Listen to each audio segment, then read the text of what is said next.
Students मैं गुंजन स्वागत करदी हाँ तुहाडे अपने चैनल पंजाबी अड्डा ते अज आपां गल करांगे गुरमुखी लिपि बारे। गुरमुखी लिपि हुंदी की आ, ठीक है। लिपि की हुंदी है, उहदे प्राचीन रूप किहड़े हैगे आ, जां फिर किहड़ियां-किहड़ियां लिपियां तो जिहड़ा इहदा निकास होके विकास होया है, ठीक है। ते पहला क्वेश्चन बनदा है लिपि की हुंदी है, ठीक है। ते लिपि हुंदी है भी लिपि बोली नूं लकीरां विच चित्रित करन दी कला है। कला किवें हैगी है भी बोली जदों आपां बोली की हुंदी है जिहड़ी आवाज़ हुंदी है जिहड़ी आपां बोलदे हां जो, ठीक है। उन्हां बोलां नूं जदों आपां लिखत विच लिखना होवे, ठीक है, उहनूं लिपि कहा जांदा है। ते जिहड़ी चीज़ राही जां जिहड़े अखरां राही जिहड़े लकीरां राही आपां अपनी बोली नूं लिखदे हां। जिथे जिवें मैं बोलिया रमन, ठीक है। ते ओह रमन शब्द नूं बोली नूं जदों आपां लिखना है ਜਿਹੜੇ ਚੀਜ਼ ਰਾਹੀਂ ਜਿਹੜੇ ਅੱਖਰਾਂ ਰਾਹੀਂ ਆਪਾਂ ਲਿਖਾਂਗੇ ਇਹਨੂੰ ਕਿਹਾ ਜਾਂਦਾ ਲਿਪੀ, ਠੀਕ ਹੈ। ਜਦੋਂ ਮੈਂ ਬੋਲਿਆ ਰਮਨ ਉਹ ਹੋ ਗਈ ਬੋਲੀ, ਜਦੋਂ ਆਪਾਂ ਲਿਖਤਾ ਉਹ ਹੋ ਗਿਆ ਲਿਪੀ, ਠੀਕ ਹੈ। ਲਿਪੀ 'ਚ ਲਿਖਿਆ ਭਾਵੇਂ ਉਹ ਸੰਕੇਤਿਕ ਹੋਵੇ, ਗੰਢ ਲਿਪੀ ਹੋਵੇ ਜਾਂ ਫਿਰ ਚਿੱਤਰਾਂ ਰਾਹੀਂ ਹੋਵੇ, ਠੀਕ ਹੈ। ਕੋਈ ਵੀ ਲਿਪੀ ਹੈ ਉਹ ਲਿਪੀ ਹੁੰਦੀ ਹੈ। ਹੁਣ ਅੱਗੇ ਗੱਲ ਹੈਗੀ ਇਹ ਮਨੁੱਖੀ ਮੂੰਹ ਵਿੱਚੋਂ ਨਿਕਲੇ ਬੋਲਾਂ ਨੂੰ ਚਿੱਤਰਾਂ, ਲਕੀਰਾਂ ਤੇ ਸੰਕੇਤਾਂ ਜਾਂ ਚਿੰਨ੍ਹਾਂ ਵਿੱਚ ਉਲੀਕਣ ਦੀ ਵਿਧੀ ਆ। ਜਿਹੜੀ ਵੀ ਬੋਲੀ ਹੈ, ਜਿਹੜੀ ਵੀ ਆਵਾਜ਼ ਹੈ, ਧੁਨੀ ਹੈ, ਆਪਾਂ ਜਿਹਨੂੰ ਬੋਲਿਆ ਹੈ ਤੇ ਉਹਨੂੰ ਲਿਖਣ ਲਈ ਭਾਵੇਂ ਆਪਾਂ ਚਿੱਤਰਾਂ ਦਾ ਯੂਜ਼ ਕਰੀਏ, ਲਕੀਰਾਂ ਰਾਹੀਂ ਕਰੀਏ, ਠੀਕ ਹੈ, ਸੰਕੇਤਾਂ ਰਾਹੀਂ ਜਾਂ ਫਿਰ ਚਿੰਨ੍ਹਾਂ ਰਾਹੀਂ, ਕਿਸੇ ਵੀ ਤਰੀਕੇ ਰਾਹੀਂ ਜਦੋਂ ਆਪਾਂ ਉਹਨੂੰ ਲਿਖਾਂਗੇ ਉਹ ਇੱਕ ਵਿਧੀ ਹੁੰਦੀ ਹੈ ਲਿਪੀ, ਜਿਹਨੂੰ ਲਿਪੀ ਕਿਹਾ ਜਾਂਦਾ ਹੈ। ਜਿੱਥੇ ਬੋਲੀ ਭਾਵਾਂ ਦਾ ਪੁਸ਼ਾਕ ਹੈ ਉੱਥੇ ਲਿਪੀ ਕੀ ਆ, ਬੋਲੀ ਦਾ ਪੁਸ਼ਾਕ ਹੈ। ਜਿਵੇਂ ਆਪਣੇ ਭਾਵ ਹੈਗੇ ਅੰਦਰ, ਠੀਕ ਹੈ, ਬੋਲਣਾ ਚਾਹੁੰਦੇ ਆ, ਬੋਲੀ ਰਾਹੀਂ ਉਹ ਆਪਾਂ ਪ੍ਰਗਟ ਕਰਦੇ ਹਾਂ। ਉਵੇਂ ਹੀ ਜਿਹੜੀ ਬੋਲੀ ਹੈ ਉਹਨੂੰ ਪ੍ਰਗਟ ਕਿਵੇਂ ਕਰਦੇ ਆ, ਲਿਪੀ ਰਾਹੀਂ। ਇਹ ਭਾਵਾਂ, ਵਿਚਾਰਾਂ ਤੇ ਬੋਲਾਂ ਨੂੰ ਲਿਖਤੀ ਰੂਪ ਦੇ ਕੇ ਉਹਨਾਂ ਨੂੰ ਸਦੀਵੀ ਜਿਉਂਦੇ ਰੱਖਦੀ ਹੈ। ਜਿਹੜੇ ਆਪਣੇ ਭਾਵ ਹੈਗੇ ਆ, ਵਿਚਾਰ ਹੈਗੇ ਆ, ਜਿਹੜੀ ਆਪਣੀ ਆਵਾਜ਼ ਹੈ, ਆਪਾਂ ਕੁਛ ਬੋਲਦੇ ਹਾਂ, ਠੀਕ ਹੈ, ਉਹਨੂੰ ਜਦੋਂ ਆਪਾਂ ਇੱਕ ਵਾਰੀ ਲਿਖ ਦਿੱਤਾ, ਜਿਵੇਂ ਮੈਂ ਰਮਨ ਬੋਲਿਆ ਸੀ ਥੋੜ੍ਹੀ ਦੇਰ ਪਹਿਲਾਂ, ਤੇ ਇੱਥੇ ਰਮਨ ਮੈਂ ਬੋਲਿਆ ਹੋਇਆ ਤਾਂ ਹੋ ਸਕਦਾ ਕਿਸੇ ਨੇ ਸੁਣਿਆ ਨਾ ਹੋਵੇ, ਠੀਕ ਹੈ, ਜਾਂ ਸੁਣ ਕੇ ਜਿਹੜਾ ਉਹ ਭੁੱਲ ਜਾਂਦੇ ਆ। ਬਟ ਇੱਥੇ ਜਿਹੜਾ ਮੈਂ ਰਮਨ ਸ਼ਬਦ ਲਿਖਿਆ ਉਹ ਹਮੇਸ਼ਾ ਲਈ ਇੱਥੇ ਜਦੋਂ ਤੱਕ ਮੈਂ ਇਹਨੂੰ ਕੱਟ ਨਹੀਂ ਕਰਦੀ, ਰੇਜ਼ ਨਹੀਂ ਕਰਦੀ, ਉਦੋਂ ਤੱਕ ਲਿਖਿਆ ਹੀ ਰਹੂਗਾ, ਠੀਕ ਹੈ। ਸਦੀਵੀ ਰੂਪ ਬਣ ਜਾਂਦਾ ਹੈ। ਜਿਵੇਂ ਮੰਨ ਲਓ ਆਪਣੇ ਗੁਰੂ ਗ੍ਰੰਥ ਸਾਹਿਬ ਹੈਗੇ ਆ, ਠੀਕ ਹੈ, ਉਹਨਾਂ ਨੂੰ ਜਦੋਂ ਗੁਰੂਆਂ ਨੇ ਲਿਖ ਦਿੱਤਾ ਸੀ, ਠੀਕ ਹੈ, ਲਿਪੀ 'ਚ ਜਿਹੜਾ ਹੈ ਲਿਪੀਬੱਧ ਕਰ ਦਿੱਤਾ ਸੀ, ਅਤੇ ਉਹ ਅੱਜ ਤੱਕ ਆਪਣੇ ਕੋਲ ਉਸੇ ਰੂਪ ਵਿੱਚ ਹੈਗੇ ਆ, ਠੀਕ ਹੈ ਜੀ। ਅਤੇ ਉਹ ਕਿਉਂ ਹੈਗੇ, ਕਿਉਂਕਿ ਆਪਾਂ ਉਹਨੂੰ ਲਿਪੀਬੱਧ ਕੀਤਾ ਸੀ। ਅਤੇ ਅੱਗੇ ਹੈਗਾ ਆਪਣਾ ਅਗਲਾ ਕੁਐਸਚਨ ਬਣਦਾ ਹੈ ਕਿ ਲਿਪੀ ਦੇ ਪ੍ਰਾਚੀਨ ਰੂਪਾਂ ਬਾਰੇ ਜਾਣਕਾਰੀ ਦਿਓ। ਹੁਣ ਕੋਈ ਵੀ ਚੀਜ਼ ਹੈ ਉਹ ਇੱਕਦਮ ਤਾਂ ਹੁੰਦੀ ਨਹੀਂ, ਹੈ ਨਾ, ਵੀ ਇੱਕਦਮ ਉਹਦਾ ਓਰੀਜਨ ਨਹੀਂ ਹੁੰਦਾ, ਉਹਦਾ ਪ੍ਰਾਚੀਨ ਰੂਪ ਕੁਛ ਹੋਰ ਹੁੰਦਾ ਹੈ, ਉਸ ਤੋਂ ਬਾਅਦ ਉਹ ਆਪਣੇ ਸਹੀ ਜਾਂ ਅਸਲੀ ਰੂਪ ਵਿੱਚ ਆਉਂਦੀ ਹੈ। ਅਤੇ ਉੱਥੇ ਆਪਾਂ ਜੇ ਗੱਲ ਕਰੀਏ ਪ੍ਰਾਚੀਨ ਰੂਪ ਦੀ ਲਿਪੀ ਦੇ ਤਾਂ ਹੈਗਾ ਪ੍ਰਾਚੀਨ ਮਨੁੱਖ ਨੇ ਭਾਵਾਂ ਅਤੇ ਸੁਨੇਹਾ ਨੂੰ ਦੂਰ ਬੈਠੇ ਸਾਕ ਸੰਬੰਧੀਆਂ ਤੱਕ ਪਹੁੰਚਾਉਣ ਲਈ ਸੂਤਰਾਂ ਅਤੇ ਧਾਗਿਆਂ ਨੂੰ ਭਿੰਨ ਭਿੰਨ ਰੰਗ ਦੇ ਕੇ ਘੁੱਗੇ ਜਾਂ ਮਣਕੇ ਬਣ ਕੇ ਕੰਮ ਲੈਣਾ ਸ਼ੁਰੂ ਕੀਤਾ। ਹੁਣ ਦੀ ਤਰ੍ਹਾਂ ਪਹਿਲਾਂ ਗੁਰਮੁਖੀ ਲਿਪੀ ਹੈ ਨਹੀਂ ਸੀ, ਠੀਕ ਹੈ। ਪਹਿਲਾਂ ਕੀ ਕਰਦੇ ਸੀ, ਪ੍ਰਾਚੀਨ ਮਨੁੱਖ ਦੀ ਗੱਲ ਹੋ ਰਹੀ ਹੈ ਵੀ ਉਹਨਾਂ ਨੇ ਆਪਦੇ ਭਾਵਾਂ ਨੂੰ ਜਾਂ ਜਿਹੜੇ ਸੁਨੇਹੇ ਹੁੰਦੇ ਆ, ਸੰਦੇਸ਼ ਹੈ, ਦੂਰ ਕੋਈ ਉਹਨਾਂ ਦੇ ਰਿਸ਼ਤੇਦਾਰ ਹੈ ਉਹਨਾਂ ਤੱਕ ਪਹੁੰਚਾਉਣਾ ਤਾਂ ਹੁੰਦਾ ਹੀ ਸੀ। ਕਿਵੇਂ ਪਹੁੰਚਾਉਂਦੇ ਸੀ, ਸੂਤਰਾਂ ਰਾਹੀਂ ਜਾਂ ਫਿਰ ਜਿਹੜੇ ਧਾਗੇ ਹੈਗੇ ਆ, ਠੀਕ ਹੈ, ਧਾਗਿਆਂ 'ਚ ਮੰਨ ਲਓ ਮਣਕੇ ਪਰੋਤੇ, ਹੈ ਨਾ। ਅਤੇ ਇਸ ਤਰੀਕੇ ਨਾਲ ਉਹ ਜਿਹੜਾ ਉਹ ਮੰਨ ਲਓ ਧਾਗਾ ਹੈਗਾ ਉਹਨੂੰ ਰੰਗ ਦਿੱਤਾ, ਠੀਕ ਹੈ, ਧਾਗੇ ਨੂੰ ਹਰੇ ਰੰਗ 'ਚ ਰੰਗ ਦਿੱਤਾ ਜਾਂ ਲਾਲ ਰੰਗ 'ਚ ਰੰਗ ਕੇ ਜਿਹੜੇ ਆ ਦੂਰ ਰਿਸ਼ਤੇਦਾਰਾਂ ਤੱਕ ਪਹੁੰਚਾਤਾ, ਠੀਕ ਹੈ। ਉਹਨਾਂ ਨੇ ਮਿੱਥ ਲਿਆ ਸੀ ਵੀ ਲਾਲ ਰੰਗ ਦਾ ਜਦੋਂ ਧਾਗਾ ਆਊਗਾ ਅਤੇ ਉਹ ਕੀ ਆ, ਵਿਆਹ ਦਾ ਪ੍ਰਤੀਕ ਹੈਗਾ, ਵੀ ਵਿਆਹ ਹੈਗਾ ਕਿਸੇ ਦੇ ਘਰੇ, ਲਾਲ ਰੰਗ ਦਾ ਧਾਗਾ ਉਹਨਾਂ ਨੂੰ ਫੜਾਤਾ, ਦੂਰ ਭੇਜਦਾ, ਠੀਕ ਹੈ। ਅਤੇ ਉਹਨਾਂ ਨੂੰ ਪਤਾ ਲੱਗਿਆ ਵੀ ਲਾਲ ਰੰਗ ਦਾ ਧਾਗਾ ਭੇਜਿਆ ਅਤੇ ਵਿਆਹ ਹੈਗੇ, ਅਤੇ ਉਸ ਧਾਗੇ 'ਚ ਮਣਕੇ ਜਾਂ ਘੁੱਗੇ ਪਰੋ ਕੇ ਭੇਜੇ ਜਿੰਨੇ ਦਿਨ ਵਿਆਹ ਦੇ ਰਹਿ ਗਏ, ਮੰਨ ਲਓ 5 ਦਿਨ ਵਿਆਹ ਦੇ ਰਹਿ ਗਏ, ਅਤੇ ਉਸ ਲਾਲ ਰੰਗ ਦੇ ਧਾਗੇ 'ਚ 5 ਮਣਕੇ ਪਰੋ ਕੇ ਉਹਨਾਂ ਨੇ ਭੇਜ ਦਿੱਤੇ, ਠੀਕ ਹੈ। ਅਤੇ ਅਗਲੇ ਨੂੰ ਸੁਨੇਹਾ ਮਿਲ ਜਾਂਦਾ ਸੀ ਵੀ 5 ਦਿਨ ਰਹਿ ਗਏ ਆ ਵਿਆਹ 'ਚ ਅਤੇ ਇਸ ਦਿਨ ਉਹਨਾਂ ਦਾ ਵਿਆਹ ਹੈਗਾ, ਅਤੇ ਉਹ ਪਹੁੰਚ ਜਾਂਦੇ ਸੀ, ਠੀਕ ਹੈ। ਇਸੇ ਤਰ੍ਹਾਂ ਹੀ ਲਿਪੀ ਹੈ, ਪਹਿਲਾਂ ਉਸ ਤਰੀਕੇ ਦੀ ਲਿਪੀ ਜਿਹੜੀ ਵਰਤੀ ਜਾਂਦੀ ਸੀ ਧਾਗਿਆਂ ਵਾਲੀ, ਉਹਨੂੰ ਸੂਤਰ ਲਿਪੀ ਕਿਹਾ ਜਾਂਦਾ ਸੀ, ਠੀਕ ਹੈ, ਸੂਤਰ ਲਿਪੀ। ਅਤੇ ਇਸ ਤੋਂ ਬਿਨਾਂ ਜਿਹੜੇ ਧਾਗੇ ਹੈਗੇ ਆ, ਰੱਸੀਆਂ ਦਾ ਯੂਜ਼ ਕਰਦੇ ਸੀ, ਜਾਂ ਫਿਰ ਬਿਰਛ ਦੀਆਂ ਛਿੱਲਾਂ, ਮੀਨਸ ਜਿਹੜੇ ਦਰਖਤ ਹੁੰਦੇ ਆ ਉਹਨਾਂ ਦੀਆਂ ਜੜ੍ਹਾਂ ਜਾਂ ਉਹਨਾਂ ਦੀਆਂ ਟਾਹਣੀਆਂ, ਠੀਕ ਹੈ, ਉਹਨਾਂ ਦਾ ਰੂਪ, ਉਹਨਾਂ ਰਾਹੀਂ ਵੀ ਜਿਹੜੇ ਆ ਉਹ ਕੰਮ ਲੈਂਦੇ ਸੀ, ਅਤੇ ਜਿਹਨੂੰ ਕਹਿੰਦੇ ਸੀ ਗੰਢ ਲਿਪੀ, ਠੀਕ ਹੈ। ਇੱਥੇ ਤਾਂ ਮਣਕੇ ਪਰੋਤੇ 'ਚ ਉਵੇਂ ਹੀ ਇੱਕ ਰੱਸੀ ਦੇ ਜਿਹੜੇ ਆ 5 ਗੰਢਾਂ ਦੇਤੀਆਂ ਇੱਕ ਰੱਸੀ ਨੂੰ, ਹੈ ਨਾ, ਧਾਗੇ ਨੂੰ, ਅਤੇ ਉਹਨੂੰ ਫਿਰ ਗੰਢਾਂ ਨੂੰ ਕੀ ਹੈ, ਗੰਢ ਲਿਪੀ ਕਿਹਾ ਜਾਂਦਾ ਸੀ, ਠੀਕ। ਠੀਕ ਹੈ। ਤੇ ਲਿਪੀ ਦਾ ਸਹੀ ਅਰਥਾਂ ਵਿੱਚ ਮੁੱਢਲਾ ਰੂਪ ਚਿੱਤਰਾਂ ਤੋਂ ਆਰੰਭ ਹੋਇਆ। ਜੇ ਮੁੱਢਲਾ ਰੂਪ ਆ ਕੀ ਹੈ, ਚਿੱਤਰ ਜਿਹੜੇ ਲਿਪੀ ਆ, ਉਸ ਤੋਂ ਬਾਅਦ ਵਾਲੇ ਜਿਹੜੇ ਰੂਪ ਹੈ ਉਹ ਸੂਤਰ ਲਿਪੀ ਹੋ ਗਈ, ਠੀਕ ਹੈ, ਗੰਢ ਲਿਪੀ ਹੋ ਗਈ। ਉਸ ਤੋਂ ਪਹਿਲਾਂ ਕਿਹੜਾ ਰੂਪ ਪ੍ਰਚਲਿਤ ਸੀਗਾ, ਚਿੱਤਰ ਲਿਪੀ, ਠੀਕ ਹੈ। ਤੇ ਉਹ ਚਿੱਤਰ ਕਿਸੇ ਵੀ ਚੀਜ਼ ਦੇ ਚਿੱਤਰ ਬਣਾ ਕੇ ਜਿਹੜੇ ਆ ਉਹ ਗਿਆਨ ਕਰਵਾਉਂਦੇ ਸੀ ਵੀ ਆਹ ਵਾਲੀ, ਮੰਨ ਲਓ ਕਿਸੇ ਕੁੜੀ ਬਾਰੇ ਦੱਸਣਾ ਹੈ ਨਾ, ਕੁੜੀ ਬਾਰੇ ਦੱਸਣਾ ਹੈ ਤੇ ਉਹਨਾਂ ਨੇ ਕੀ ਆ, ਇੱਕ ਕੁੜੀ ਦਾ ਜਿਹੜਾ ਉਹ ਚਿੱਤਰ ਪੇਸ਼ ਕਰਤਾ। ਮੰਨ ਲਓ ਕੁੜੀ ਦਾ ਚਿੱਤਰ ਇਸ ਤਰੀਕੇ ਨਾਲ ਬਣਾਤਾ ਵੀ ਕੁੜੀ ਹੈ, ਠੀਕ ਹੈ, ਇਹਦੇ ਵਾਲ ਇਸ ਤਰੀਕੇ ਨਾਲ ਦੋ ਗੁੱਤਾਂ ਕੀਤੀਆਂ ਹੋਈਆਂ, ਠੀਕ ਹੈ, ਇਸ ਤਰੀਕੇ ਨਾਲ ਚਿੱਤਰ ਬਣਾਤਾ। ਤੇ ਉਹ ਪਹਿਲਾਂ ਜਿਹੜੀ ਚਿੱਤਰਾਂ ਰਾਹੀਂ ਜਿਹੜਾ ਇੱਕ ਦੂਸਰੇ ਨਾਲ ਸੰਚਾਰ ਹੁੰਦਾ ਸੀ ਭਾਵਾਂ ਦਾ, ਉਹਨੂੰ ਚਿੱਤਰ ਲਿਪੀ ਕਿਹਾ ਜਾਂਦਾ ਸੀ। ਮਗਰੋਂ ਬੁੱਧੀ ਦੇ ਵਿਕਾਸ ਨਾਲ, ਜਦੋਂ ਜਿਵੇਂ ਜਿਵੇਂ ਮਨੁੱਖ ਦਾ ਵਿਕਾਸ ਹੋਇਆ, ਉਹਦੀ ਬੁੱਧੀ ਦਾ ਵੀ ਵਿਕਾਸ ਹੋਇਆ ਤੇ ਉਸ ਤੋਂ ਬਾਅਦ ਉਹਨਾਂ ਨੇ ਭਾਵ ਲਿਪੀ ਕੱਢ ਲਈ, ਠੀਕ ਹੈ। ਤੇ ਇਸੇ ਜਿਸ ਵਿੱਚ ਭਾਵ ਲਿਪੀ 'ਚ ਕੀ ਹੁੰਦਾ ਸੀ, ਚਿੱਤਰਾਂ ਦੀ ਥਾਂ ਸੰਕੇਤਾਂ ਜਾਂ ਚਿੰਨ੍ਹਾਂ ਨੇ ਲੈ ਲਈ ਸੀ। ਜਿਵੇਂ ਆਪਾਂ ਇੱਥੇ ਗੱਲ ਕੀਤੀ ਹੈ ਤਾਗਿਆਂ ਦੀ। ਫਿਰ ਮਨੁੱਖ ਨੇ ਭਾਵ ਲਿਪੀ ਤੋਂ ਧੁਨੀ ਲਿਪੀ ਕੱਢੀ। ਹੁਣ ਧੁਨੀ ਲਿਪੀ ਕੀ ਆ, ਜਿਹਦਾ ਆਪਾਂ ਹੁਣ ਜਿਵੇਂ ਬੋਲਦੇ ਹਾਂ, ਠੀਕ ਹੈ, ਬੋਲਣਾ ਪਹਿਲਾਂ ਹੀ ਸਟਾਰਟਿੰਗ 'ਚ ਸਟਾਰਟ ਨਹੀਂ ਕੀਤਾ ਸੀ ਬੋਲਣਾ, ਪਹਿਲਾਂ ਚਿੱਤਰ ਆਏ ਸੀ, ਠੀਕ ਹੈ, ਚਿੱਤਰਾਂ ਰਾਹੀਂ, ਫਿਰ ਸੂਤਰ ਰਾਹੀਂ, ਫਿਰ ਗੰਢ ਲਿਪੀ, ਉਸ ਤੋਂ ਬਾਅਦ ਜਿਹੜੀ ਆ ਭਾਵ ਲਿਪੀ ਆਈ ਤੇ ਫਿਰ ਆਈ ਆਪਣੀ ਧੁਨੀ ਲਿਪੀ। ਧੁਨੀ ਆਵਾਜ਼, ਧੁਨੀ ਦਾ ਅਰਥ ਹੁੰਦਾ ਹੈ ਆਵਾਜ਼, ਜਿਹੜੀ ਆਪਾਂ ਹੁਣ ਬੋਲਦੇ ਹਾਂ, ਠੀਕ ਹੈ, ਉਹਨੂੰ ਧੁਨੀ ਲਿਪੀ ਕਿਹਾ ਜਾਂਦਾ ਹੈ। ਤੇ ਚਿੱਤਰ ਲਿਪੀ ਤੇ ਭਾਵ ਲਿਪੀ ਤਾਂ ਕਿਸੇ ਚੀਜ਼ ਦਾ ਗਿਆਨ ਹੀ ਹੁੰਦਾ ਸੀ, ਪਰ ਧੁਨੀ ਲਿਪੀ ਵਿੱਚ ਉਚਾਰਨ ਦਾ ਗਿਆਨ ਹੋਣ ਲੱਗਾ।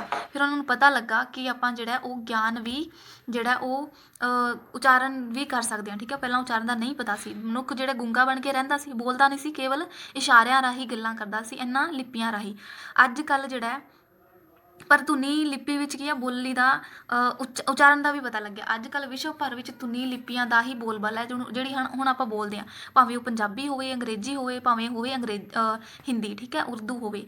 ਹੁਣ ਉਹ ਧੁਨੀਆਂ ਲਿਪੀਆਂ ਚਾਹੁੰਦੀਆਂ, ਠੀਕ ਹੈ, ਧੁਨੀ ਲਿਪੀਆਂ ਚਾਹੁੰਦੀਆਂ, ਜਿਹੜੀ ਅੰਗਰੇਜ਼ੀ ਭਾਸ਼ਾ ਹੋਊਗੀ ਆਪਣੀ, ਪੰਜਾਬੀ ਤੇ ਹਿੰਦੀ, ਉਰਦੂ, ਜਿੰਨੀਆਂ ਵੀ ਭਾਸ਼ਾਵਾਂ ਹੈਗੀਆਂ, ਠੀਕ ਹੈ। ਤੇ ਆਈ ਹੋਪ ਤੁਹਾਨੂੰ ਸਮਝ ਲੱਗ ਰਹੀ ਹੋਊਗੀ। ਅਗਲਾ ਕੁਐਸਚਨ ਬਣਦਾ ਹੈ, ਪੁਰਾਤਨ ਭਾਰਤੀ ਲਿਪੀਆਂ ਦੇ ਗੁਰਮੁਖੀ ਦੇ ਜਨਮ ਜਾਂ ਨਿਕਾਸ ਬਾਰੇ ਤੁਸੀਂ ਕੀ ਜਾਣਦੇ ਹੋ। ਹੁਣ ਜਿਹੜੀਆਂ ਪੁਰਾਤਨ ਆਪਣੀ ਭਾਰਤੀ ਲਿਪੀਆਂ ਹੈਗੀਆਂ, ਉਹਨਾਂ 'ਚੋਂ ਜਿਹੜੀ ਆਪਣੀ ਗੁਰਮੁਖੀ ਲਿਪੀ ਹੈ, ਉਹਦਾ ਜਨਮ ਕਿਵੇਂ ਹੋਇਆ ਹੈ, ਠੀਕ ਹੈ, ਉਹਦਾ ਨਿਕਾਸ ਕਿਵੇਂ ਹੋਇਆ ਹੈ।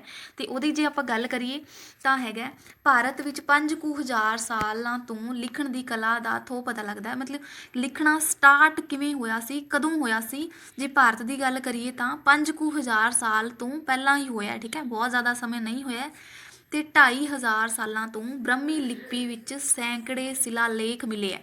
ਤੇ ਆਪਣੀ ਜਿਹੜੀ ਗੁਰਮੁਖੀ ਲਿਪੀ ਹੈ, ਉਹਦਾ ਜੇ ਆਪਾਂ ਜਨਮਦਾਤੀ ਮੰਨੀਏ, ਠੀਕ ਹੈ, ਲਿਪੀ ਦੀ ਜਨਮਦਾਤੀ ਕੌਣ ਹੈ, ਬ੍ਰਹਮੀ ਲਿਪੀ ਹੈਗੀ ਹੈ, ਠੀਕ ਹੈ। ਬ੍ਰਹਮੀ ਲਿਪੀ ਨੂੰ ਜਿਹੜਾ ਉਹ ਮੰਨਿਆ ਜਾਂਦਾ ਹੈ ਆਪਣੀ ਗੁਰਮੁਖੀ ਲਿਪੀ ਦੀ ਜਨਮਦਾਤੀ। ਤੇ ਇਹਦੇ 'ਤੇ ਸੈਂਕੜੇ ਜਿਹੜੇ ਆਪਣੇ ਸ਼ਿਲਾਲੇਖ ਵੀ ਮਿਲਦੇ ਆ। ਕਦੋਂ ਮਿਲਦੇ ਆ, ਹੜੱਪਾ ਤੇ ਮੋਹਨਜੋਦੜੋ ਦੀ ਜਿਹੜੀ ਖੁਦਾਈ ਹੋਈ ਹੈ, ਠੀਕ ਹੈ, 5000 ਸਾਲ ਪੁਰਾਣੀ, ਤੇ ਉਦੋਂ ਮਿਲਦੇ ਆ, ਠੀਕ ਹੈ।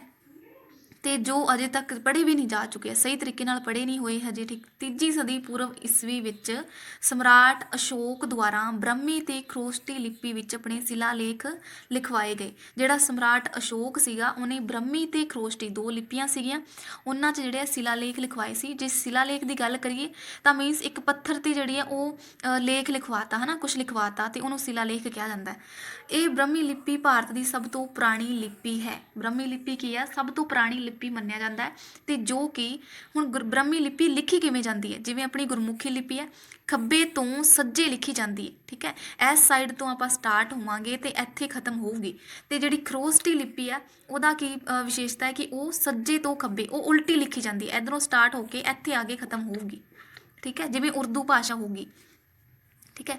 ਖਰੋਸ਼ਟੀ ਲਿਪੀ 3 ਈਸਵੀ ਤੋਂ ਖਤਮ ਹੋ ਗਈ ਸੀ, ਠੀਕ ਹੈ। ਉਹ ਖਰੋਸ਼ਟੀ ਲਿਪੀ ਜਿਹੜੀ ਹੈ ਉਹਦਾ ਹੁਣ ਖੁਰਾ ਖੋਜ ਨਹੀਂ ਮਿਲਦੀ ਆਪਾਂ ਨੂੰ।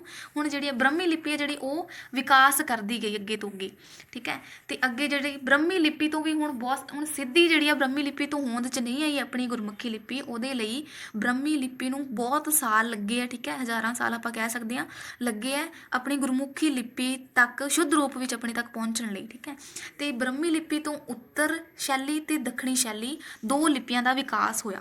ਉਹਨਾਂ ਚੋਂ ਜਿਹੜੀ ਉੱਤਰ ਸ਼ੈਲੀ ਹੈ ਇਹਦੇ ਤੋਂ ਹੋਇਆ ਗੁਪਤ ਲਿਪੀ ਦਾ, ਤੇ ਗੁਪਤ ਲਿਪੀ ਤੋਂ ਕੁਟਿਲ ਲਿਪੀ ਜਿਹੜੀ ਆ ਉਹ ਵਿਕਸਿਤ ਹੋਈ। ਹੈਗੇ ਤਾਂ ਬ੍ਰਹਮੀ ਲਿਪੀ ਦਾ ਹੀ ਰੂਪ ਹੈ। ਬ੍ਰਹਮੀ ਤੋਂ ਜਿਹੜੀ ਹੈ ਉੱਤਰ, ਉੱਤਰ ਤੋਂ ਗੁਪਤ, ਤੇ ਗੁਪਤ ਤੋਂ ਕੁਟਿਲ ਲਿਪੀ ਦਾ ਵਿਕਾਸ ਹੋਇਆ। ਹੁਣ ਜਿਹੜੀ ਕੁਟਿਲ ਲਿਪੀ ਹੈ ਇਹਦੇ ਤੋਂ ਸ਼ਾਰਦਾ ਲਿਪੀ ਦਾ ਜਨਮ ਹੋਇਆ, ਤੇ ਸ਼ਾਰਦਾ ਲਿਪੀ ਦੇ ਕਿਸੇ ਪੁਰਾਣੇ ਰੂਪ ਤੋਂ ਗੁਰਮੁਖੀ ਦੀ ਉਤਪਤੀ ਹੋਈ। ਹੁਣ ਤੁਹਾਨੂੰ ਪਤਾ ਲੱਗਿਆ ਹੋਊਗਾ ਕਿ ਗੁਰਮੁਖੀ ਲਿਪੀ ਜਿਹੜੀ ਹੈ ਕਿਵੇਂ ਹੋਣ ਚਾਹੀ ਹੈ, ਬ੍ਰਹਮੀ ਤੋਂ, ਬ੍ਰਹਮੀ ਉੱਤਰ, ਉੱਤਰ ਤੋਂ ਜਿਹੜੀ ਹੈ ਗੁਪਤ, ਗੁਪਤ ਤੋਂ ਕੁਟਿਲ, ਕੁਟਿਲ ਤੋਂ ਸ਼ਾਰਦਾ, ਤੇ ਸ਼ਾਰਦਾ ਦਾ ਹੀ ਕੋਈ ਰੂਪ ਹੈਗਾ ਗੁਰਮੁਖੀ ਲਿਪੀ।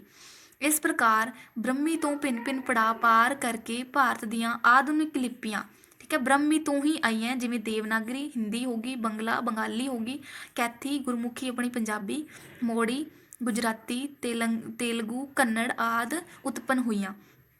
ਪੰਜਾਬ ਵਿੱਚ ਸ਼ਾਰਦਾ ਤੇ ਗੁਰਮੁਖੀ ਤੋਂ ਬਿਨਾਂ, ਹੁਣ ਪੰਜਾਬ 'ਚ ਆ ਸਾਰੀ ਭਾਰਤ ਦੀ ਗੱਲ ਹੋ ਰਹੀ ਹੈ, ਪੂਰੇ ਭਾਰਤ ਦੀ, ਠੀਕ ਹੈ, ਤੇ ਪੰਜਾਬ 'ਚ ਸ਼ਾਰਦਾ ਜਿਹੜੀ ਲਿਪੀ ਹੈ, ਠੀਕ ਹੈ, ਤੇ ਉਸ ਤੋਂ ਬਾਅਦ ਗੁਰਮੁਖੀ। ਇਹਨਾਂ ਤੋਂ ਇਲਾਵਾ ਹੋਰ ਵੀ ਬਹੁਤ ਸਾਰੀਆਂ ਲਿਪੀਆਂ ਸੀਗੀਆਂ, ਜਿਵੇਂ ਟਾਕਰੀ, ਲੰਡੇ, ਭੱਟ ਅਸ਼ਰੀ, ਠੀਕ ਹੈ, ਸ਼ਰਾਫੀ, ਅਰਧਨਾਗਰੀ, ਸਿੱਧ ਮਾਤ੍ਰਿਕਾ ਆਦਿ ਲਿਪੀਆਂ ਦਾ ਵਿਕਾਸ ਹੋਇਆ। ਬਟ ਹੁਣ ਦੇ ਸਮੇਂ, ਅਜੋਕੇ ਸਮੇਂ ਵਿੱਚ ਇਹਨਾਂ 'ਚੋਂ ਪੰਜਾਬੀ ਵਿੱਚ ਕੇਵਲ ਗੁਰਮੁਖੀ ਲਿਪੀ ਹੀ ਬਚੀ ਹੈ। ਬਾਕੀ ਕੀ ਹੈ, ਬਾਕੀਆਂ ਦਾ ਰੂਪ ਖਤਮ ਹੋ ਚੁੱਕਾ ਹੈ, ਕੇਵਲ ਗੁਰਮੁਖੀ ਲਿਪੀ ਹੀ ਬਚੀ ਹੈ।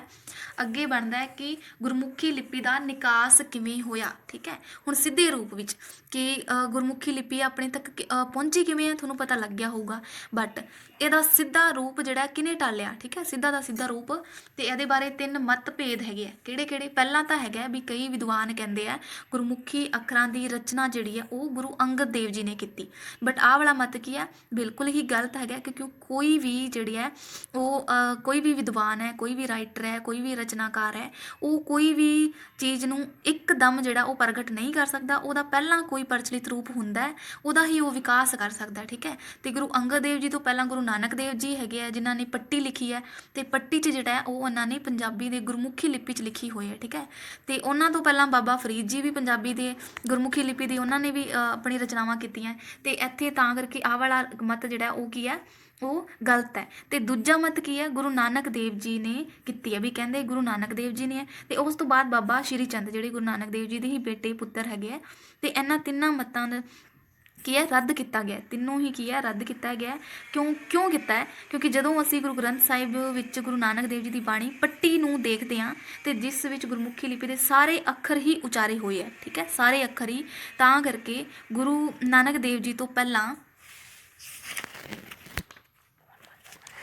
ਠੀਕ ਹੈ, ਗੁਰਮੁਖੀ ਲਿਪੀ ਤੋਂ ਪਹਿਲਾਂ ਜਿਹੜੀ ਹੈ ਉਹ ਆਮ ਲੋਕਾਂ ਵਿੱਚ ਪ੍ਰਚਲਿਤ ਅੱਖਰ ਕ੍ਰਮ ਨੂੰ ਲੈ ਕੇ ਬਾਣੀ ਰਚੀ ਹੈ। ਕਿਉਂਕਿ ਪਹਿਲਾਂ ਜੇਕਰ ਜਿਹੜੀ ਰਚਨਾ ਮਤਲਬ ਰਾਈਟਰ ਨੇ ਕਰਨੀ ਹੈ, ਉਹ ਜੇਕਰ ਪਹਿਲਾਂ ਸਮਾਜ ਵਿੱਚ ਪ੍ਰਚਲਿਤ ਹੈਗੀ ਆ, ਫਿਰ ਉਸੇ ਭਾਸ਼ਾ 'ਚ ਲਿਖੂਗਾ ਕੋਈ ਵੀ ਰਾਈਟਰ ਹੈ।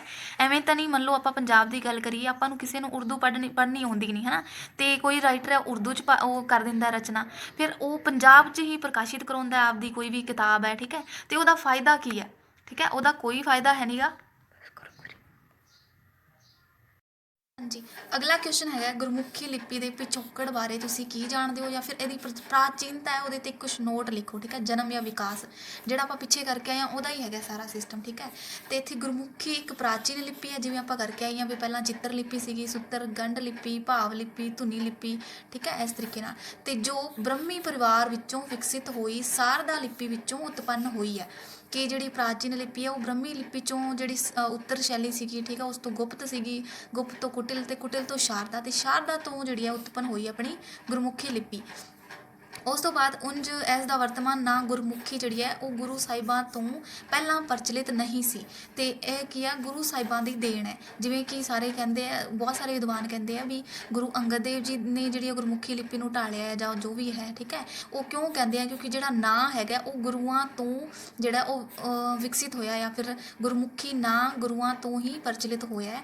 ਗੁਰੂ ਨਾਨਕ ਦੇਵ ਜੀ ਜਦੋਂ ਗੁਰੂ ਨਾਨਕ ਯੁੱਗ ਵਿੱਚ ਜਦੋਂ ਗੁਰਬਾਣੀ ਨੂੰ ਲਿਖਣ ਦੀ ਲੋੜ ਪਈ, ਤਾਂ ਗੁਰੂ ਸਾਹਿਬਾਨਾਂ ਨੂੰ ਗੁਰਬਾਣੀ ਦੀਆਂ ਬਰੀਕੀਆਂ ਨੂੰ ਅੰਕਿਤ ਕਰਨ ਵਾਲੀ ਸਮਰੱਥਾ ਜਿਹੜੀ ਆ ਉਹ ਲਿਪੀ ਦੀ ਲੋੜ ਸੀਗੀ, ਹੈ ਨਾ। ਜਿਵੇਂ ਗੁਰੂ ਨਾਨਕ ਦੇਵ ਜੀ ਆ, ਜਾਂ ਗੁਰੂ ਨਾਨਕ ਯੁੱਗ ਵਿੱਚ ਜਿੰਨੇ ਵੀ ਰਾਈਟਰ ਆਪਣੇ ਜਾਂ ਗੁਰੂ ਸਾਹਿਬਾਨ ਹੋਏ ਆ, ਉਹਨਾਂ ਨੂੰ ਲਿਪੀ ਦੀ ਲੋੜ ਪਈ ਸੀ, ਠੀਕ ਹੈ। ਤੇ ਉਹ ਲਿਪੀ ਕਿਹੜੀ ਸੀਗੀ ਫਿਰ ਉਹਨਾਂ ਲਈ? ਜਿਹੜੀ ਆਪਣੀ ਗੁਰਮੁਖੀ ਲਿਪੀ ਆ ਉਹ ਸਹਾਇਕ ਹੋਈ ਸੀ, ਠੀਕ ਹੈ। ਹੋ ਸਕਦਾ ਹੈ ਕਿ ਉਹਨਾਂ ਪੰਜਾਬ ਦੀਆਂ ਉਸ ਸਮੇਂ ਪ੍ਰਚਲਿਤ ਅਧੂਰੀਆਂ ਲਿਪੀਆਂ ਨੂੰ ਸੋਧ ਕੇ, ਤਰਤੀਬ ਕੇ ਅਜਿਹੀ ਲਿਪੀ ਵਿਉਂਤ ਹੋਂਦ ਲਈ ਹੋਵੇ ਕਿ ਲਿਪੀ ਤਾਂ ਆਪਣੀ ਪੁਰਾਣੀ ਹੈ, ਠੀਕ ਹੈ, ਪ੍ਰਾਚੀਨ ਹੈਗੀ ਹੈ, ਬਟ ਬਹੁਤ ਉਹਨਾਂ ਸਾਰੀਆਂ ਪ੍ਰਾਚੀਨ ਲਿਪੀਆਂ ਚੋਂ ਕੁਝ ਅੱਖਰ ਜਿਹੜੇ ਹੈ ਉਹ ਸੋਧ ਕੇ ਫਿਰ ਗੁਰਮੁਖੀ ਲਿਪੀ ਜਿਹੜੀ ਆ ਉਹ ਬਣਾਇਆ ਤੇ ਉਹਨਾਂ ਨੇ ਆਪਦੀਆਂ ਰਚਨਾਵਾਂ ਕੀਤੀਆਂ। ਗੁਰਮੁਖੀ ਦਾ ਇਤਿਹਾਸ 500 ਸਾਲ ਪੁਰਾਣਾ ਨਹੀਂ, ਪਰ ਇਸ ਦੇ ਅੱਖਰ ਜ਼ਰੂਰ ਪੁਰਾਣੇ ਹਨ, ਠੀਕ ਹੈ। ਇਹਦਾ ਇਤਿਹਾਸ ਦੀ ਗੱਲ ਕਰੀਏ ਗੁਰਮੁਖੀ ਦਾ, ਠੀਕ ਹੈ, ਫਿਰ ਇੰਨਾ ਜਿਹੜਾ 500 ਸਾਲ ਪੁਰਾਣਾ ਹੈ ਨਹੀਂਗਾ, ਬਟ ਅੱਖਰਾਂ ਦੀ ਗੱਲ ਕਰੀਏ ਕਿਉਂਕਿ ਅੱਖਰ ਜਿਹੜੇ ਆ ਉਹ ਥੋੜ੍ਹੇ ਮੈਚ ਕਰਦੇ ਆ ਹੋਰ ਲਿਪੀਆਂ ਨਾਲ, ਤਾਂ ਕਰਕੇ ਅੱਖਰਾਂ ਦਾ ਇਤਿਹਾਸ ਉਹ ਪੁਰਾਣਾ ਹੈ, ਪਰ ਲਿਪੀ ਆਪਣੀ ਗੁਰਮੁਖੀ ਦਾ ਇਤਿਹਾਸ ਪੁਰਾਣਾ ਨਹੀਂ ਹੈ। ਇਸ ਦੇ 15 ਅੱਖਰ ਕਿਹਦੇ ਨਾਲ ਮੈਚ ਕਰਦੇ ਆ? ਟਾਕਰੀ ਜਿਹੜੀ ਲਿਪੀ ਹੈਗੀ ਆ, ਪਿੱਛੇ ਆਪਾਂ ਗੱਲ ਕਰਕੇ ਆਏ ਹਾਂ, ਸ਼ਾਰਦਾ ਚੋਂ ਨਿਕਲੀਆਂ ਜਿਹੜੀਆਂ ਲਿਪੀਆਂ ਪੰਜਾਬ ਵਿੱਚ ਉਸ ਸਮੇਂ ਪ੍ਰਚਲਿਤ ਸੀਗੀਆਂ, ਤੇ 15 ਅੱਖਰ ਟਾਕਰੀ ਨਾਲ ਸਾਂਝੇ ਸੀ। 5 ਉਹਨਾਂ ਚੋਂ ਕਾਫੀ ਮਿਲਦੇ ਸੀ ਤੇ 6 ਜਿਹੜੇ ਆ ਉਹ ਘੱਟ ਮਿਲਦੇ ਸੀ, ਠੀਕ ਹੈ, ਥੋੜ੍ਹੇ ਮਿਲਦੇ ਸੀ। ਇਸ ਦੇ 7 ਅੱਖਰਾਂ ਕੀ ਹੈ ਨਾਲ ਨਹੀਂ ਮਿਲਦੇ ਸੀ, 7 ਅੱਖਰ ਸ਼ਾਰਦਾ ਨਾਲ ਵੀ ਸਾਂਝੇ ਸਨ ਤੇ 12 ਕਾਫੀ ਮਿਲਦੇ ਸਨ। ਕੁਝ ਤਾਂ ਸਾਂਝੇ ਸੀਗੇ ਤੇ ਕੁਝ ਬਹੁਤ ਜ਼ਿਆਦਾ ਮਿਲਦੇ ਸੀਗੇ।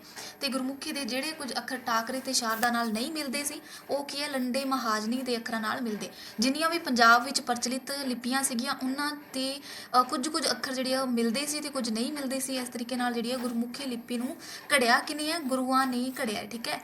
ਇੱਥੇ ਘੜਨ ਦੀ ਗੱਲ ਤੇ ਬਣਾਉਣ ਦੀ ਗੱਲ ਦੋਨੋਂ ਅਲੱਗ-ਅਲੱਗ ਗੱਲਾਂ ਹੈਗੀਆਂ, ਤੇ ਪ੍ਰਾਚੀਨਤਾ ਤੇ ਆਪਾਂ ਨੋਟ ਲਿਖਾਂਗੇ ਤੇ ਆਹ ਚੀਜ਼ਾਂ ਨੂੰ ਮੈਂਸ਼ਨ ਕਰਾਂਗੇ। ਅੱਗੇ ਆਪਣਾ ਹੈਗਾ ਅਗਲਾ ਕੁਐਸਚਨ ਬਣਦਾ ਹੈ ਗੁਰਮੁਖੀ ਲਿਪੀ ਦੀ ਸਾਰੀ ਵਰਣਮਾਲਾ ਨੂੰ ਤਰਤੀਬ ਲਿਖ ਕੇ ਇਹਦਾ ਮਹੱਤਵ ਜਾਂ ਵਰਣਨ ਕਰੋ, ਠੀਕ ਹੈ। 35 ਅੱਖਰ ਸੀਗੇ ਗੁਰੂ ਕਾਲ ਦੀ, ਠੀਕ ਹੈ। ਇੱਥੇ ਤੁਹਾਡੇ ਆਪਣੇ ਕੰਪੀਟੀਟਿਵ ਐਗਜ਼ਾਮ 'ਚ ਵੀ ਇਸ ਤਰੀਕੇ ਦੇ ਕੁਐਸਚਨ ਬਣਦੇ ਆ ਕਿ ਜਿਹੜੀ ਆਪਣੀ ਗੁਰਬਾਣੀ ਜਾਂ ਫਿਰ ਗੁਰੂ ਕਾਲ ਦੀ ਜਿਹੜੀ ਹੈ ਗੁਰੂ ਨਾਨਕ ਯੁੱਗ ਦੀ ਗੁਰਮੁਖੀ ਹੈਗੀ ਹੈ ਉਹਦੇ ਕੁੱਲ ਵਰਨ ਕਿੰਨੇ ਹਨ? ਕਿੰਨੇ ਹੈਗੇ ਆ? 35। ਤੇ ਇਸ ਕਰਕੇ ਇਹਨੂੰ 35 ਅੱਖਰੀ ਵੀ ਕਿਹਾ ਜਾਂਦਾ ਸੀ।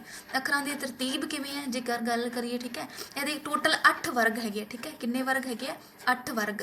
ਤੇ 8 ਕਿਹੜੇ ਹੈਗੇ ਆ? ਊੜੇ ਵਾਲੀ ਲਾਈਨ ਜਿੰਨੀ ਵੀ ਹੈ ਸਾਰੀ 5 ਅੱਖਰ ਰੱਖੇ ਆ ਉਹਨਾਂ ਨੇ, ਪਹਿਲੀ, ਦੂਸਰੀ, ਤੀਸਰੀ, ਚੌਥੀ, ਪੰਜਵੀਂ, ਛੇਵੀਂ, ਸੱਤਵੀਂ, ਠੀਕ ਹੈ। ਤੇ 8ਵੀਂ ਜਿਹੜੀ ਆ ਉਹ ਫਾਰਸੀ ਦੀ ਲਿਪੀਆਂ ਹੈਗੀਆਂ, ਜਿਵੇਂ ਆਪਾਂ ਅੱਗੇ ਗੱਲ ਕਰਾਂਗੇ। ਤੇ ਪਹਿਲੀ ਤਰਤੀਬ ਨੂੰ ਮੁੱਖ ਵਰਗ ਵੀ ਕਿਹਾ ਜਾਂਦਾ ਹੈ, ਠੀਕ ਹੈ। ਤੁਸੀਂ ਨੋਟ ਵੀ ਕਰ ਸਕਦੇ ਹੋ, ਕੰਪੀਟੀਟਿਵ ਐਗਜ਼ਾਮ ਲਈ ਵੀ ਤੁਹਾਡੇ ਲਈ ਜਿਹੜੇ ਆ ਉਹ ਬੈਨੀਫੀਸ਼ੀਅਲ ਰਹਿਣਗੇ ਆਹ ਵਾਲੀ। ਤੇ ਕੱਕਾ ਨੂੰ ਕ ਵਰਗ ਕਿਹਾ ਜਾਂਦਾ ਹੈ, ਠੀਕ ਹੈ। ਚੱਚਾ ਨੂੰ ਚ ਵਰਗ, ਟੈਂਕਾ ਨੂੰ ਟ ਵਰਗ, ਤੱਤਾ ਨੂੰ ਤ ਵਰਗ, ਪੱਪਾ ਨੂੰ ਪ ਵਰਗ, ਤੇ ਯਈਆ ਜਿਹੜਾ ਉਹ ਅੰਤਿਮ ਵਰਗ ਹੈਗਾ, ਠੀਕ ਹੈ। 8 ਵਰਗ ਸੀਗੇ ਟੋਟਲ। ਜੇ 35 ਅੱਖਰੀ ਦੀ ਗੱਲ ਕਰੀਏ ਉਹਦੇ 'ਚ 7 ਵਰਗ ਬਣਦੇ ਆ। ਹੁਣ ਵਾਲੀ ਜਿਹੜੀ ਹੈ ਉਹ ਫਿਰ ਬਾਅਦ 'ਚ ਪਿੱਛੋਂ ਫਾਰਸੀ ਦੀਆਂ ਧੁਨੀਆਂ ਨੂੰ ਪ੍ਰਗਟ ਕਰਨ ਲਈ ਖੱਖਾ, ਸ਼ੱਸ਼ਾ ਪੈਰ, ਸੱਸੀ ਪੈਰ ਬਿੰਦੀ ਸ਼ੱਸ਼ਾ, ਖੱਖਾ, ਗੱਗਾ, ਜੱਜ਼ਾ ਤੇ ਫੱਫਾ ਜਿਹੜੇ ਅੱਖਰਾਂ ਦਾ ਵਾਅਦਾ ਕੀਤਾ ਗਿਆ ਸੀ। ਫਾਰਸੀ ਧੁਨੀਆਂ ਜਿਹੜੀਆਂ ਹੈਗੀਆਂ ਉਹਨਾਂ ਨੂੰ ਪ੍ਰਗਟ ਕਰਨ ਲਈ ਫਾਰਸੀ ਲਿਪੀ ਦੇ ਹੀ ਅੱਖਰ ਲਏ ਸੀ। ਪੰਜਾਬੀ ਦੇ ਇੱਕ ਹੋਰ ਨਵੇਕਲੇ ਉਚਾਰਨ ਨੂੰ ਪ੍ਰਗਟ ਕਰਨ ਲਈ ਲੱਲਾ ਪੈਰ ਬਿੰਦੀ ਜਿਹਨੂੰ ਅਲ ਕਿਹਾ ਜਾਂਦਾ ਹੈ, ਇਹਨੂੰ ਵੀ ਬਾਅਦ 'ਚ ਜਿਹੜਾ ਹੈ ਪੰਜਾਬੀ ਆਪਣੇ ਜਿਹੜੀ ਯੂਨੀਵਰਸਿਟੀ ਹੈ, ਠੀਕ ਹੈ, ਜਿੱਥੇ ਆਪਣਾ ਭਾਸ਼ਾ ਵਿਭਾਗ ਹੈਗਾ ਉਹਨਾਂ ਨੇ ਅਲ ਅੱਖਰ ਨੂੰ ਵੀ ਜਿਹੜਾ ਉਹ ਆਪਣੀ ਗੁਰਮੁਖੀ ਲਿਪੀ 'ਚ ਸ਼ਾਮਿਲ ਕਰ ਲਿਆ। ਇਸ ਪ੍ਰਕਾਰ ਗੁਰਮੁਖੀ ਲਿਪੀ ਦੇ ਅੱਖਰਾਂ ਦੀ ਕੁੱਲ ਗਿਣਤੀ ਜੇ ਕੀਤੀ ਜਾਵੇ ਤਾਂ 41 ਹੈਗੀ ਆ। ਪਹਿਲਾਂ ਕਿੰਨੀ ਸੀਗੀ? 35। 6 ਆਹ ਵਾਲੇ ਅੱਖਰ ਕਰ ਲਏ ਐਡ ਤੇ ਕਿੰਨੇ ਹੋ ਗਏ? 41, ਠੀਕ ਹੈ। ਅੱਗੇ ਇਹਦਾ ਮਹੱਤਵ ਕੀ ਆ? ਮਹੱਤਵ ਕੀ ਹੈਗਾ ਕਿ ਗੁਰਮੁਖੀ ਲਿਪੀ ਆਪਣੀ ਪ੍ਰਾਚੀਨ ਲਿਪੀ ਹੈ, ਸਾਰਿਆਂ ਨੂੰ ਪਤਾ ਹੈ, ਤੇ ਭਾਰਤ ਦੇ ਬ੍ਰਹਮੀ ਲਿਪੀ ਪਰਿਵਾਰ ਤੇ ਪੰਜਾਬੀ ਭਾਸ਼ਾ ਦੀਆਂ ਲੋੜਾਂ ਅਨੁਸਾਰ ਵਿਕਸਿਤ ਹੋਈ। ਆਹ ਵਾਲੀਆਂ ਗੱਲਾਂ ਆਪਾਂ ਪਿੱਛੇ ਕਰ ਚੁੱਕੇ ਹਾਂ, ਸਾਰਿਆਂ ਨੂੰ ਸਮਝ ਆ ਗਿਆ ਹੋਊਗਾ। ਇਹ ਪੰਜਾਬੀ ਭਾਸ਼ਾ ਨੂੰ ਲਿਖਣ ਲਈ ਰਾਖਵੀਂ ਬੋਲੀ ਹੈ। ਰਾਖਵੀਂ ਕਿਵੇਂ ਹੈਗੀ ਆ ਕਿ ਜਿਹੜੀ ਆਪਾਂ ਪੰਜਾਬੀ ਭਾਸ਼ਾ ਬੋਲਦੇ ਹਾਂ ਉਹਨੂੰ ਲਿਖਣ ਲਈ ਹੀ ਸਹੀ ਜਿਹੜੀ ਭਾਸ਼ਾ ਹੈ, ਠੀਕ ਹੈ, ਪ੍ਰਚਲਿਤ ਜਿਹੜੀ ਹੈਗੀ ਹੈ, ਜਾਂ ਫਿਰ ਸਹੀ ਤਰੀਕੇ ਨਾਲ ਉਹਨੂੰ ਲਿਖ ਸਕਦੇ ਹਾਂ ਗੁਰਮੁਖੀ ਲਿਪੀ ਵਿੱਚ, ਤਾਂ ਕਰਕੇ ਕੀ ਹੈ ਰਾਖਵੀਂ ਹੈਗੀ ਹੈ। ਵੀ ਸਪੈਸ਼ਲੀ ਆਪਾਂ ਪੰਜਾਬੀ ਭਾਸ਼ਾ ਨੂੰ ਹੀ ਗੁਰਮੁਖੀ ਲਿਪੀ ਲਈ ਸਹੀ ਸਮਝਦੇ ਹਾਂ। ਇਹ ਪੰਜਾਬੀ ਭਾਸ਼ਾ ਨੂੰ ਲਿਖਣ ਲਈ ਦੇਵਨਾਗਰੀ, ਫਾਰਸੀ, ਰੋਮਨ ਲਿਪੀਆਂ ਨਾਲੋਂ ਵਧੇਰੇ ਢੁਕਵੀਂ ਤੇ ਸਮਰੱਥ ਹੈ। ਕਿਵੇਂ ਹੈ ਉਹ ਆਪਾਂ ਅੱਗੇ ਗੱਲ ਕਰਾਂਗੇ। ਪੰਜਾਬੀ ਭਾਸ਼ਾ ਵਿੱਚ ਕੋਈ ਅਜਿਹੀ ਧੁਨੀ, ਬਲ ਜਾਂ ਵਾਕ ਨਹੀਂ ਜੋ ਲਿਪੀ ਵਿੱਚ ਨਾ ਲਿਖਿਆ ਜਾ ਸਕਦਾ ਹੋਵੇ। ਕੋਈ ਵੀ ਅੱਖਰ ਹੈਗਾ, ਠੀਕ ਹੈ, ਜਿਵੇਂ ਆਪਾਂ ਜੇ ਗੱਲ ਕਰੀਏ ਕਿ ਹਿੰਦੀ ਜਿਹੜੀ ਭਾਸ਼ਾ ਹੈ, ਠੀਕ ਹੈ, ਹਿੰਦੀ 'ਚ ਕੀ ਆ ਆਪਾਂ ਜਦੋਂ ਆਪਾਂ ਕੋਈ ਬਲ ਵਾਲਾ ਲਿਖਣਾ ਹੈ, ਠੀਕ ਹੈ, ਜਿਵੇਂ ਸੱਚ ਲਿਖਣਾ ਮੰਨ ਲਓ, ਠੀਕ ਹੈ, ਸੱਚ ਲਿਖਣਾ ਉਹਦੇ 'ਚ ਆਪਾਂ ਨੂੰ ਇੱਕ ਅੱਧਾ ਅੱਖਰ ਤੇ ਇੱਕ ਪੂਰਾ ਅੱਖਰ ਦੋਨੋਂ ਪਾਉਣੇ ਪੈਣਗੇ, ਫਿਰ ਜਿਹੜਾ ਬਲ ਦਬਾ ਜਿਹੜਾ ਬਲ, ਠੀਕ ਹੈ, ਫਿਰ ਪ੍ਰਗਟ ਹੋਊਗਾ। ਬਟ ਉਹਦੀ ਜਗ੍ਹਾ ਪੰਜਾਬੀ ਜਾਂ ਗੁਰਮੁਖੀ ਲਿਪੀ ਦੀ ਗੱਲ ਕਰੀਏ ਉਹਦੇ 'ਚ ਆਪਾਂ ਜਿਹੜਾ ਹੈ ਉਹ ਅੱਧਕ ਲਾ ਕੇ ਆਪਦਾ ਕੰਮ ਸਾਰ ਸਕਦੇ ਹਾਂ, ਠੀਕ ਹੈ। ਅੱਧਕ ਕਿਵੇਂ? ਮੰਨ ਲਓ ਆਪਾਂ ਸਦਾ ਤੇ ਸਦਾ, ਠੀਕ ਹੈ, ਦੋਨਾਂ 'ਚ ਫਰਕ ਪਤਾ ਕਿਵੇਂ ਲੱਗੂਗਾ? ਜਿਵੇਂ ਦੇਖੋ ਇੱਕ ਲਿਖਿਆ ਆਪਾਂ ਸਦਾ, ਤੇ ਇੱਕ ਅੱਧਕ ਲਾ ਕੇ ਸੱਦਾ, ਠੀਕ ਹੈ, ਅਰਥ ਵੀ ਚੇਂਜ ਹੋ ਗਿਆ। ਆ ਸੱਦਾ ਹਮੇਸ਼ਾ ਵਾਲਾ ਹੋ ਗਿਆ, ਆ ਸੱਦਾ ਜਿਹੜਾ ਆਪਾਂ ਕਿਸੇ ਨੂੰ ਇਨਵਾਈਟ ਕਰਦੇ ਆ, ਠੀਕ ਹੈ। ਅੱਧਕ ਲਾ ਕੇ ਬਲ ਪ੍ਰਗਟ ਕੀਤਾ ਗਿਆ, ਆਪਾਂ ਨੂੰ ਅੱਧੇ ਅੱਖਰ ਦੀ ਲੋੜ ਨਹੀਂ ਪੈਂਦੀ, ਠੀਕ ਹੈ। ਇਸ ਲਈ ਕਿ ਸਮਰਥ ਤੇ ਟੁਕਵੀਂ ਦੋਨੋਂ ਹੀ ਹੈਗੀ ਆ ਆਪਣੀ ਪੰਜਾਬੀ ਭਾਸ਼ਾ ਲਈ ਗੁਰਮੁਖੀ ਲਿਪੀ। ਅੱਗੇ ਆਪਾਂ ਗੱਲ ਕਰਾਂਗੇ ਕਿ ਇਹ ਪੰਜਾਬੀ ਦੀ ਅਨੁਸਾਰੀ ਲਿਪੀ ਹੈ। ਅਨੁਸਾਰੀ ਮੀਨਸ ਆਪਾਂ ਗੁਰਮੁਖੀ ਪੰਜਾਬੀ ਭਾਸ਼ਾ ਵਿੱਚ ਕੋਈ ਵੀ ਅੱਖਰ ਲਿਖਣਾ ਹੈ ਆਪਾਂ ਆਪਣੀ ਗੁਰਮੁਖੀ ਲਿਪੀ ਰਾਹੀਂ ਕਰ ਸਕਦੇ ਹਾਂ, ਹੋਰ ਲਿਪੀ ਦੀ ਆਪਾਂ ਨੂੰ ਜ਼ਰੂਰਤ ਨਹੀਂ ਪੈਂਦੀ। ਇਸ ਵਿੱਚ ਪੰਜਾਬੀ ਭਾਸ਼ਾ ਦੀ ਇੱਕ ਧੁਨੀ ਲਈ ਕੇਵਲ ਇੱਕੋ ਅੱਖਰ ਹੈਗਾ, ਠੀਕ ਹੈ। ਪੰਜਾਬੀ ਭਾਸ਼ਾ ਦੀ ਇੱਕ ਧੁਨੀ ਲਈ ਇੱਕੋ ਹੀ ਅੱਖਰ ਹੈਗਾ, ਠੀਕ ਹੈ। ਆਪਾਂ ਨੂੰ ਜਿਹੜਾ ਜਿਵੇਂ ਇੰਗਲਿਸ਼ ਜਿਹੜਾ ਆਪਾਂ ਸੀ ਨੂੰ ਕੱਕਾ ਬੋਲਦੇ ਹਾਂ, ਠੀਕ ਹੈ, ਕਈ ਵਾਰੀ ਐਸ ਨੂੰ ਕੱਕਾ ਬੋਲ ਦਿੰਦੇ ਹਾਂ, ਠੀਕ ਹੈ। ਬਟ ਆਪਣੀ ਪੰਜਾਬੀ ਭਾਸ਼ਾ ਨੂੰ ਜਿਹੜਾ ਆਪਾਂ ਜੇਕਰ ਰਾਰਾ ਧੁਨੀ ਨਾਲ ਕੋਈ ਅੱਖਰ ਲਿਖਣਾ ਹੈ ਉਹ ਰਾਰਾ ਰਾਹੀਂ ਹੀ ਲਿਖਿਆ ਜਾਊਗਾ, ਨਾ ਕਿ ਇਹਦੇ ਲਈ ਦੋ ਅੱਖਰ ਪ੍ਰਚਲਿਤ ਹੈਗੇ, ਠੀਕ ਹੈ। ਦੋ ਨਹੀਂ, ਕੱਲਾ ਇੱਕ ਧੁਨੀ ਨੂੰ ਕੱਢਣਾ, ਆਵਾਜ਼ ਕੱਢਣੀ ਹੈ, ਇੱਕੋ ਹੀ ਅੱਖਰ ਹੈਗਾ। ਇਸ ਵਿੱਚ ਕੋਈ ਇੱਕ ਵੀ ਅੱਖਰ ਫਾਲਤੂ ਨਹੀਂ ਹੈ, ਹੈ ਨਾ, ਫਾਲਤੂ ਵੀ ਕੋਈ ਅੱਖਰ ਹੈ ਨਹੀਂਗਾ। ਸਾਰਿਆਂ ਦਾ ਜਿਹੜਾ ਹੈ ਉਹ ਸਹੀ ਪ੍ਰੋਪਰ ਤਰੀਕੇ ਨਾਲ ਯੂਜ਼ ਹੁੰਦਾ ਹੈ, ਠੀਕ ਹੈ। ਇਸ ਤਰ੍ਹਾਂ ਸਵਰਾਂ ਲਈ ਵੱਖਰੇ ਵੱਖਰੇ ਅੱਖਰ ਹਨ, ਠੀਕ ਹੈ। ਸਵਰਾਂ ਨੂੰ ਜਦੋਂ ਆਪਾਂ ਪ੍ਰਗਟ ਕਰਨਾ ਹੈ ਉਹਦੇ ਲਈ ਵੀ ਵੱਖਰੇ ਵੱਖਰੇ ਜਿਹੜੇ ਆਪਣੇ ਅੱਖਰ ਹੁੰਦੇ ਆ। ਇਹ ਵੇਖਣ ਵਿੱਚ ਸੁੰਦਰ ਤੇ ਲਿਖਣ ਵਿੱਚ ਸਰਲ ਤੇ ਸਪਸ਼ਟ ਹੈਗੇ ਆ। ਸੁੰਦਰ ਤਾਂ ਆਪਾਂ ਨੂੰ ਪਤਾ ਹੀ ਹੈ ਵੀ, ਹੈ ਨਾ, ਸੁੰਦਰ ਤਾਂ ਹੁੰਦੀ ਆ, ਬਟ ਲਿਖਣ ਲਈ ਸਰਲ ਤੇ ਸਪਸ਼ਟ ਕਿਵੇਂ ਹੈ ਕਿ ਆਪਾਂ ਰਾਰਾ ਤੋਂ ਕੀ ਆ, ਪਹਿਲਾਂ ਹਾਹਾ ਆਊਗਾ, ਹਾਹਾ ਤੋਂ ਆਪਾਂ ਰਾਰਾ ਬਣਾ ਸਕਦੇ ਹਾਂ, ਰਾਰਾ ਨੂੰ ਗੱਗਾ ਬਣਾ ਸਕਦੇ ਹਾਂ, ਠੀਕ ਹੈ। ਇਸੇ ਤਰੀਕੇ ਨਾਲ ਬਹੁਤ ਸਾਰੇ ਸ਼ਬਦ ਹੈਗੇ ਆ ਜਿਨ੍ਹਾਂ ਨੂੰ ਆਪਾਂ ਇੱਕੋ ਚੀਜ਼ ਨੂੰ ਆਪਾਂ ਅੱਗੇ ਅੱਗੇ ਵਧਾ ਕੇ ਸੌਖੇ ਤਰੀਕੇ ਨਾਲ ਲਿਖ ਸਕਦੇ ਹਾਂ, ਠੀਕ ਹੈ। ਜਿਵੇਂ ਟੈਂਕਾਂ ਨੂੰ ਕੀ ਆ, ਠੱਠਾ ਬਣਾ ਸਕਦੇ ਹਾਂ, ਠੀਕ ਹੈ। ਟੈਂਕਾਂ ਨੂੰ ਜਿਹੜਾ ਈੜੀ ਬਣਾ ਸਕਦੇ ਹਾਂ, ਤੇ ਸਰਲ ਹੈਗੀ ਹੈ, ਠੀਕ ਹੈ। ਅੱਗੇ ਜਿਹੜਾ ਇਸ ਵਿੱਚ ਨਵੀਨ ਗਿਆਨ ਵਿਗਿਆਨ ਦੀ ਸ਼ਬਦਾਵਲੀ ਨੂੰ ਲਿਖਣ ਲਈ ਵਾਧੇ ਘਾਟੇ ਬਣਾਉਣ ਦੀ ਸਮਰੱਥਾ ਵੀ ਹੈਗੀ ਹੈ। ਜਿਵੇਂ ਆਪਾਂ ਇੱਥੇ ਗੱਲ ਕੀਤੀ ਹੈ ਕਿ ਲੱਲਾ ਅੱਖਰ ਜਿਹੜਾ ਹੈ ਉਹਨੂੰ ਆਪਾਂ ਅਲਾ ਅੱਖਰ ਜਿਹੜਾ ਹੈ ਉਹਨੂੰ ਆਪਾਂ ਬਾਅਦ 'ਚ ਜਿਹੜਾ ਉਹ ਜੋੜ ਲਿਆ ਵਿਆਕਰਨ 'ਚ, ਠੀਕ ਹੈ। ਤੇ ਆ ਜਿਹੜੇ ਵਾਧੇ ਘਾਟੇ ਉਹ ਕਰਦੇ ਰਹਿਣ ਦੀ ਸਮਰੱਥਾ ਵੀ ਹੈਗੀ ਹੈ, ਠੀਕ ਹੈ। ਐਵੇਂ ਨਹੀਂ ਵੀ ਢਾਂਚਾ ਬਣਾ ਲਿਆ ਤੇ ਇਹਨੂੰ ਆਪਾਂ ਚੇਂਜ ਨਹੀਂ